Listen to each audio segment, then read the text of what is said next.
মুর্শিদাবাদের সীমান্তবর্তী জলঙ্গির ঘোষপাড়া, আর সেই জলঙ্গির ঘোষপাড়ার টলটলিতে উদ্বোধন হয়ে গেল একটি মুর্শিদাবাদ জেলা পুলিশের জলঙ্গি পুলিশের পুলিশ ক্যাম্প। আর এই ক্যাম্পের মাধ্যমে এলাকায় করা হবে জিডি এবং প্রাথমিক যে সমস্ত অভাব অভিযোগ সেগুলো কিন্তু সমাধান হবে এই ক্যাম্প থেকেই। সীমান্তের নিরাপত্তার নতুন ধাপ। মুর্শিদাবাদের জলঙ্গি থানা টলটলিতে চালু হলো নতুন পুলিশ ক্যাম্প।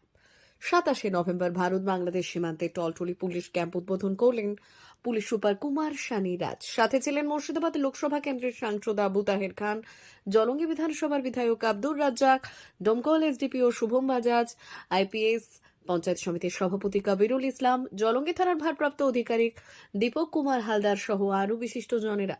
উদ্বোধনের সময় পুলিশ সুপার জানান, সীমান্তে নজরদারি বাড়াতে, চোরাচালান অপরাধ ও অনুপ্রবেশ ঠেকাতেই এই ক্যাম্প চালু করা হয়েছে। এই ক্যাম্প থেকে 24 ঘন্টা পুলিশি পাহারা, নিয়মিত টহল এবং কড়া নজরদারি চালানো হবে। অপরাধ দমনে নেওয়া হবে দ্রুত ও কঠোর ব্যবস্থা। নতুন ক্যাম্প চালু হওয়ায় খুশি এলাকার মানুষ।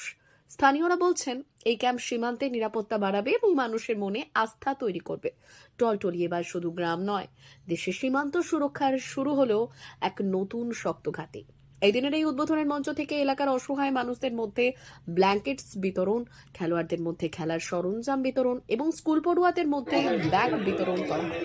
যে তলতলি পুলিশ ক্যাম্প নতুন করে ইনগ্রেট হলো, তো এর আগে এখানে একটা মেকশিফট রকম অ্যারেঞ্জমেন্ট ছিল, একটা মেডিকেল বিল্ডিংয়ে চলছিল। প্রপার একটা পার্মানেন্ট একটা ক্যাম্প করলাম। এখান থেকে আমরা সব রকম কমপ্লেন সব নেব। জিডি এখান আজ থেকেই চালু হয়ে যাবে। ডেডিকেটেড অফিসার ফোর্স, এখানকার লোকাল সিভিকগুলো দেওয়া হয়েছে। এই পার্টিকুলার ক্যাম্প করতে আমাদের অনেক এজেন্সি থেকে আমরা সাপোর্ট পেয়েছি, যেরকম এখানকার লোকাল ফার্স্ট, এখানকার লোকাল পঞ্চায়েত সমিতি থেকে আমরা অনেক সাপোর্ট পেয়েছি।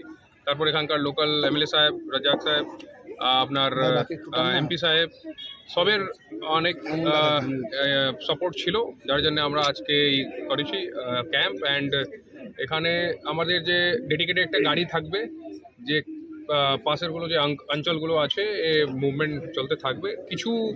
কিছু বছর আগে একটা ছিল, একটা ডিস্টার্ব ছিল এই এরিয়া, কিছু বড় বড় ঘটনা হয়েছে। বাট অ্যাট প্রেজেন্ট এখানকার যে লোকাল পাবলিক খুব সাপোর্টিভ আছে। আমাদের রিসেন্টলি কোনো বড় সড়ো কিছু হয়নি।